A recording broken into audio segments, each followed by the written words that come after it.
Ooh, a little cold out there today. See you checking out this Polish uniform, pretty cool. And thanks for coming by again, by the way. I hope you have a little bit more time today. I mean, we're going to cover this and we go on over here to our World War. Yeah, 5 minutes, you got to get to work. I understand. But that's cool because you're covering a lot. We have a lot more things coming in. But this is part of our World War II section, and we have a Polish Army uniform from Stanley Kowalski. This is him right here. That's Stanley. Passed away 31 years ago. His daughter Stella brought this uniform in. These are all his decorations on this photograph down here. As you can see, some of them were removed by the family. They wanted to keep them. But we have some cool things on here. First of all, he was in the 2nd Polish Corps. How do we know that? By looking at this mermaid patch. That's the 2nd Polish Corps. There was 2 Polish Corps in World War II, 1 and 2. Polish Corps, 2nd Polish Corps is with the Allied forces, England and America. Polish Corps number 1 was with the Russians. So here we also have the Poland patch, the emblem for the Armored Corps. We also have his chevrons. He was a staff sergeant. Now it's different from our chevrons here in the U.S. military, but he was a staff sergeant, serving again from 1934 to 1948.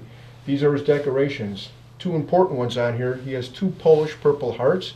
He also has a campaign ribbon for the Battle of Monte Cassino. Very famous battle in World War II. That was in Italy. The German paratroopers held Monte Cassino. They used that as a point to drop, to target, for forward observers to be able to attack American and British forces landing, and they had to be taken out. So they sent British, French, Free French, the Indian troops, and nobody could knock out the German paratroopers. Now, they did wear them down a lot.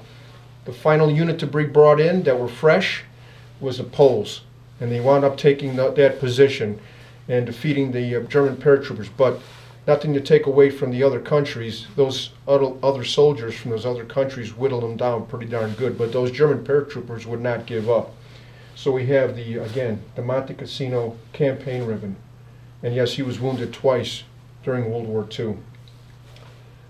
Very unique. And I asked Stella, thank you so much for bringing this, his daughter Stella, and I said, why did you pick our museum? Why not bring it to a Polish museum in Chicago on Milwaukee Avenue? I'm very appreciative you brought it to us, but why not there?